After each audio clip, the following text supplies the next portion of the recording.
በእምነቴ ሙስሊም ነኝ በማንነቴ ሰው ኦርቶዶክስ ወንድሜን ሲከፋው የማልወድ ሆዴን የሚብሰው አዎ ሰው ነኝ እኔ ድፍን ለመቃወም በደልን ለማውገዝ በእኔ ካልደረሰ ብዬ ጎጥም አልመዝ እግዚኦ እግዚኦ እግዚኦ እግዚኦ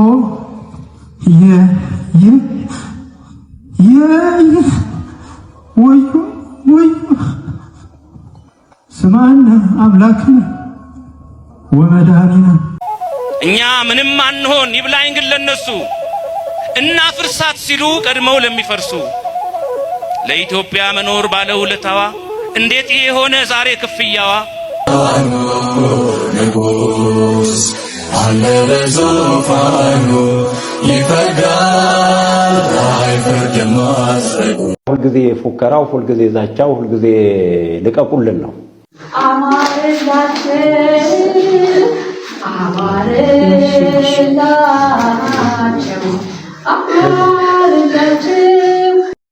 ሰላም የተከበራችሁና የተወደዳችሁ የዩቲዩብ ቻናል ቤተሰቦች ኢትዮጵያውያን ኤርትራውያን በሀገር ውስጥም በውጭም ያላችሁ እንዴት አላችሁኝ?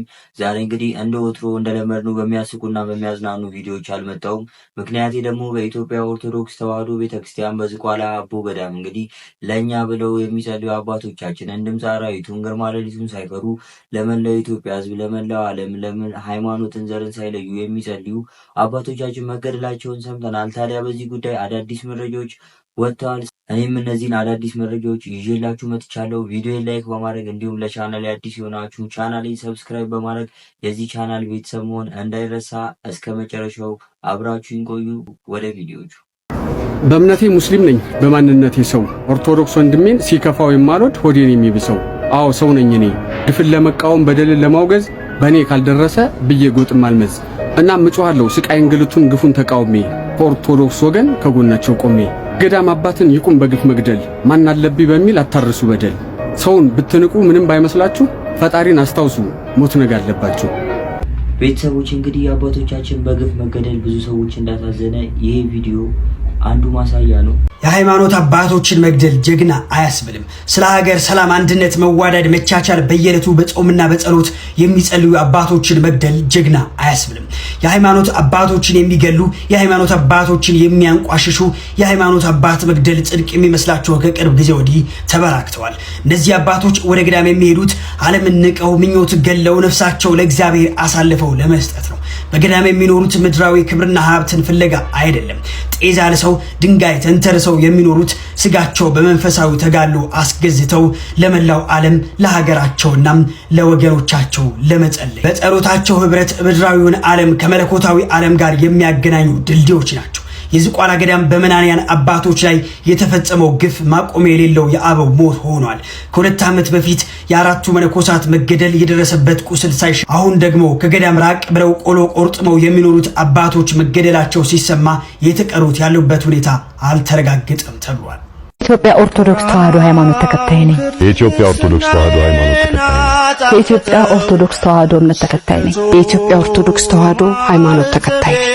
የእግዚአብሔር ልጅነት የሰጠችኝን ቅድስት ቤተክርስቲያንን ለመጠበቅ ተዘጋጅቻለሁ። ከውስጥና ከውጭ በተቀናጀ ደባ ክርስቲያን ለማዳከምና ለመክፈል እየተሰራ ያለውን ሴራ አጥብቄ እቃወማለሁ። ሃይማኖታችን ተከብሮ ያለማንም ጣልቃ ገብነት በራሷ ዶግማና ቀኖና እየተመራች ክብሯ ከፍ እንዳለ በትላንቱ ማንነቷ ጸንታ እንድትኖር እፈልጋለሁ። የቅዱስ ሲኖዶስን ውሳኔ አከብራለሁ። እናንተም ልጆቿ ቸልተኝነቱ ይብቃና ነቅተን ቤተክርስቲያንን እንጠብቅ። የቀደሙ እናቶችና አባቶችን መንገድ በጽናት እከተላለሁ። ልክ እንደ ነነዌ ሰዎች አምላካችን በንስሐ እንዲቀበለን በጸሎት እተጋለሁ። ቤተሰቦች እንግዲህ እኛም እንደ አንድ የእምነት ተከታይ እንግዲህ ሃይማኖታችንን የመጠበቅ ግዴታ እንዳለብን ይታወቃል። ታዲያ በዚህ በዝቋላ አቦ መነኮሳት ግድያ ጋር በተያያዘ የህግ ባለሙያዎች ምን ይላሉ? እስኪ አንድ የህግ ባለሙያ የሰጠው ጥሩ መግለጫ አለ። እስኪ እሱን አዳምጠን እንመለስ። በዝቋላ አቦ ቤተክርስቲያን በገዳማውያን አባቶቻችን ላይ የደረሰው የሞት አደጋ ወይም የግድያ ወንጀል እጅግ የሚያሳስብ ነው። ጠበቃና የህግ አማካሪ እያለው ይታለኝ ያው ዛሬ በእንደዚህ አይነት ኮንተንት ወይም ደግሞ በእንደዚህ አይነት ጉዳዮች ላይ ባመጣ ደስ ባለኝ ነበር። ነገር ግን እንደ አንድ የኦርቶዶክሳዊ ልጅነት እንዲሁም ደግሞ እንደ አንድ የህግ ባለሙያ ዜጎች በሰላም ወጥተው መግባት እንዲሁም ደግሞ ያሰቡትን ዓላማ አሳክተው መንፈሳዊም ይሁን ዓለማዊ ተግባራቸውን መፈጸም በሕግም በሞራልም በሰውነትም የተሰጣቸው መብቶች ናቸው። ሆኖም ግን አሁን ላይ ያየን ያለነው መንግስት በሀገር ውስጥም ሆነ ከውጭ ካሉ አካላት በሚኖርበት ጫና ምክንያት የዜጎችን በህይወት የመኖር መብት ከማስከበር አንጻር ይሄ በስፋት ስራዎች መሰራት እንዳለባቸው የሚያሳዩ እና የሚያመላክቱ ጉዳዮች ውስጥ አንዱ በዝቋላ አቦ ቤተክርስቲያን ላይ እየደረሱ ያሉት የሞትና የመፈናቀል አደጋዎች ትኩረት ሊሰጥባቸው ይገባል። አሁን መንግስት አሁን ላይ ሰፊ የሆነ ኃላፊነትና ጫና እንዳለበት እናምናለን። ነገር ግን ቤተክርስቲያንና ምእመናን ካህናትና አባቶቿ ሊቃውንተ ቤተክርስቲያን በተለያዩ ቦታ ላይ የሚደርስባቸው ሞትና መታረስ ሊበቃም ይገባል።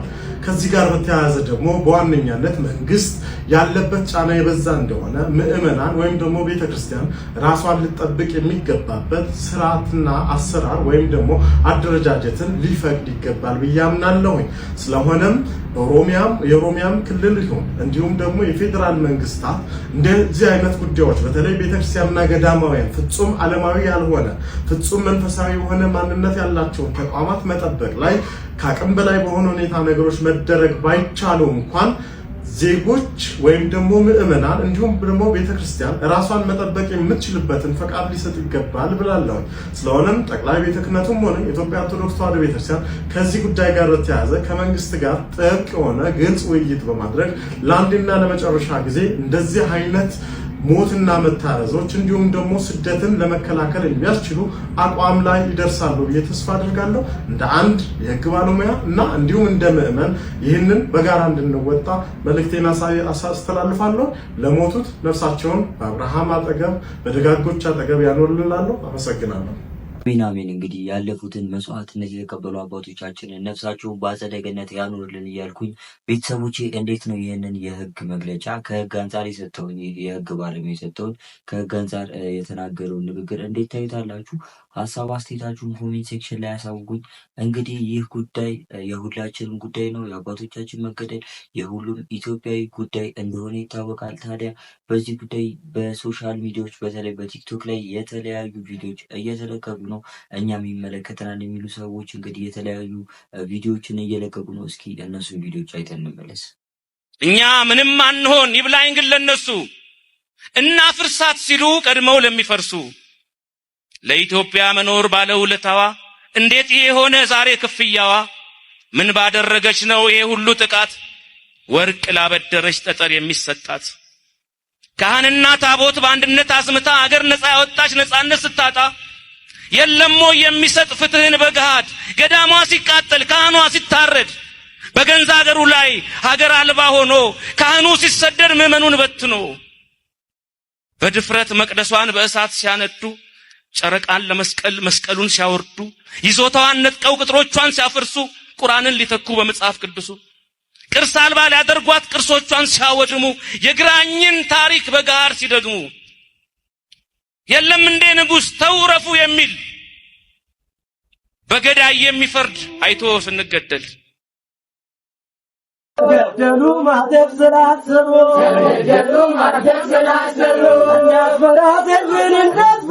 እንዳትፈራ ሰይፍን እንዳትፈራ ማተብ ክናደራ እንዳትፈራ ማተብ ክናደራ ፈራ የታንኪር ቦታና እንዳትፈራ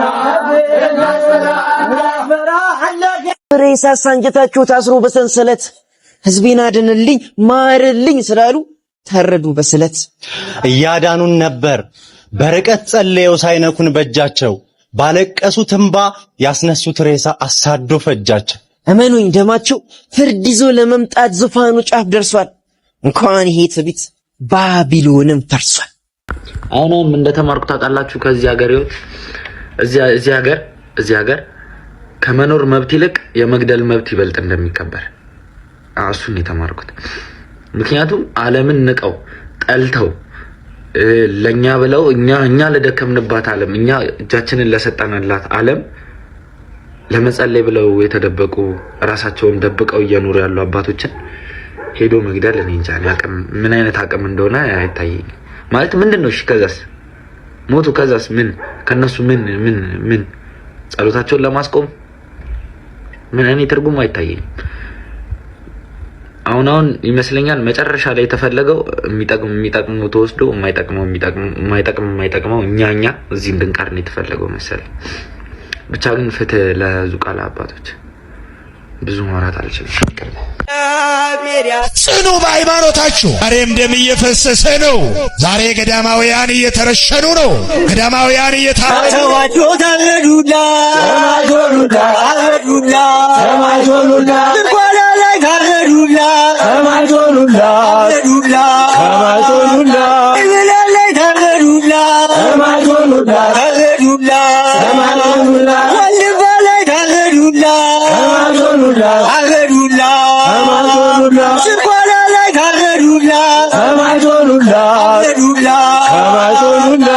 በቲክቶክ ከህግ አስከባሪዎች ከፖሊሶች ጀምሮ በቪዲዮዎቹ እንደተመለከትነው ማለት ነው የተለያዩ ሰዎች የተሰማቸውን ጥልቅ ሐዘን በቪዲዮ ሪያክሽናቸውን ገልጸውልናል።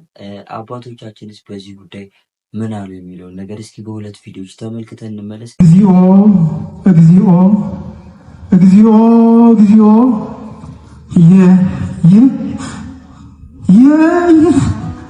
ወዮ ወዮ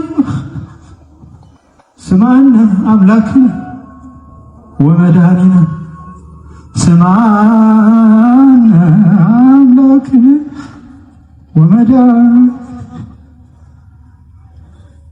ስማነ አምላክነ ወመድኃኒነ። ይሄ ተደረገ እንዲህም ሆነ እንደ ራእይ እንባን ሽቅን እየረጨን በስውር ልብ እንላቀስ እንዋቀስ ነጫጭም እንደለበሱት እንደ ራእዩ እንካሰስ። ኧረ እስከ መቼ ነው እንበል በምድር ላይ ይሄደን የሚፈስ እንደ ሰቆቃው ነቢይ የሆነብንን ሁሉ አስብ እንበል ስድባችንን እንእይ። አቤቱ የሆነብንን አስብ እግዚአብሔር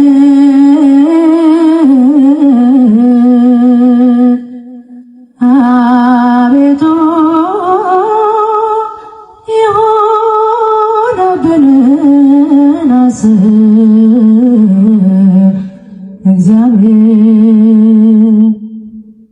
በነፍስ የተወራረዱ ጽዋን አበው የጨከኑ ተድላ ደስታን የመነኑ በክርስቶስ መሰረትነት የአቅሌስያ ዘኢትዮጵያ ጣራና ግድግዳ ሆኑ። በአጥንታቸው አምድ አቆሙ ስጋና ደምን ለሰኑ። በተገፈፈ ቆዳቸው ጣሪያ ሆነው ተከደኑ። እግዚአብሔር ያጽናናሽ እንባሽን ያብሰው ቤተ ክርስቲያኑን እስከ መጨረሻው ካህንሽ ከመቅደስ ከልጆችሽ ጋራ ስለታረደብሽ እንደ ራእይ እንባ እግዚአብሔር ያስብሽ።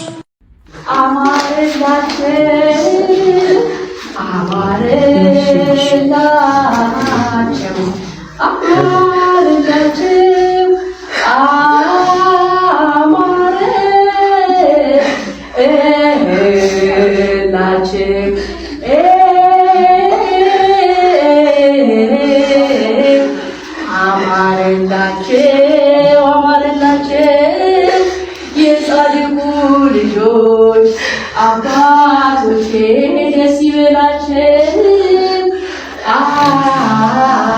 አማረላቸው የሰማይ ቤታቸው አማረልህ። አማቱ በየበረሃ ውስጥ ስለተሰደዱት ፍቅርህን በመምረት የዓለም ውዳቂ ምናምንት የሆነው ስለ ፍቅር ሲሉ ክብራቸውን ትተው እግዚአብሔር ይማረን፣ እግዚአብሔር ይማረን። ሁልጊዜ ፉከራው፣ ሁልጊዜ ዛቻው፣ ሁልጊዜ ልቀቁልን ነው የሚለው። እንግዲህ ገዳሙን መነኮሳቱ ለቀው እነሱ ገብተው ሊቀድሱበት ይሆን ሊያስተምሩበት ይሆን ሊያቆርቡበት ይሆን አይገባኝም።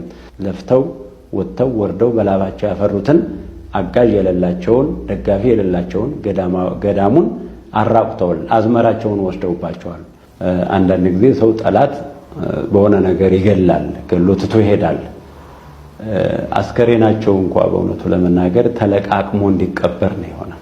መሳሪያ የያዘ ሰው መሳሪያ ከያዘ ሰው ጋር እንኳ ሰው ቢታገል ተኩሶብኝ ነው ምናምን ይባላል። መስቀል ከያዘ ይሄንን ከያዘ መቁጠሪያ ከያዘ ቆብ ካደረገ ቀሚስ ከለበሰ ከደካማ በጣም ከመገደላቸውም በላይ ደግሞ የሚቆጨውና የሚጸጽተው የሚያንገበግበው ደግሞ ልክ እንደ ክፉ ሰሪ እንደ ክፉ አድራጊ እንደ ወንጀለኛ በጥይት ተደብድበው የጥይት ወንፈል ያለባቸው ይመስል ሰው ባይሰማኝ ባለስልጣኖች ባይሰሙኝ ይግባይ ለክርስቶስ ላለሁኝ ይላሉ። እኛ ይግባይ ለክርስቶስ ከማለት በስተቀር ቅድመ ማስጠንቀቂያውን እኮ ሁል ጊዜ ደወል እንደውላለን እኮ አቤቱታውን ያላቀረብንበት ከመንግስት ጋር ያልተነጋገርንበት ያልተወያየንበት መድረክ የለም።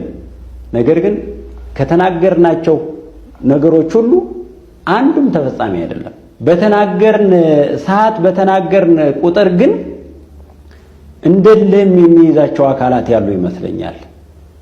በተናገርን ቁጥር የሚበሳጩ ሰዎችም ያሉ ይመስለኛል። ይሄ ገዳም እንዲህ ያለ ጥቃት ሊደርስበት እንዲህ አዳን ነው ሲባል ሰምተን አናውቅም። ይሄ ገዳም በእንዲህ ቤተሰቦች እንግዲህ የምንወዳቸውና የምናከብራቸው አባታችን አባ ገብረ ኪዳን በእንደዚህ አይነት ጉዳይ እንግዲህ ያስተማሩት ትምህርት አለ። እስኪ እሱን አይተን እንመለስ። ምንም ልናገር ይከብደኛል።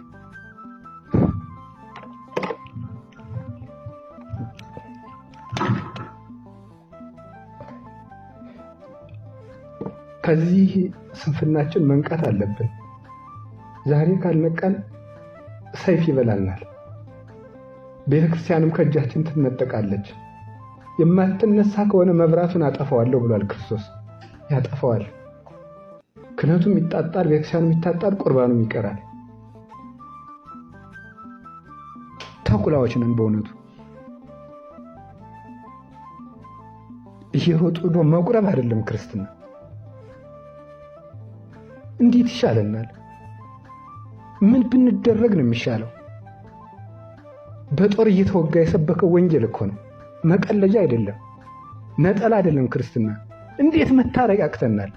የገዛ ፍቶቶቻችን ማሸነፍ ቢያቅተን ይቅርታ ያቅተናል እንዴ? እየቀለድን ነው። መቼ ነው የምንነቃው ግን? ብቻ እግዚአብሔር ይሆናል። ቤተሰቦች የምንወዳቸውና የምናከብራቸው አባ ገብረ ኪዳን የሰጡት ትምህርት በእውነት በጣም አስተማሪ ነው። ነገር ግን ታዲያ በዚህ በቲክቶክ መንደር ላይ እንግዲህ አባ ገብረ ኪዳን የግድያ ሙከራ ተሞክሮባቸው ነበር የሚል ቪዲዮ አለ። እስኪ እሱን አይተን እንመለስ። ንጉሥ አለ በዙፋኑ ይፈርዳል፣ አይፈርድም አስረጉ ይፈርዳል፣ አይፈርድም አስረጉ እግዚአብሔር።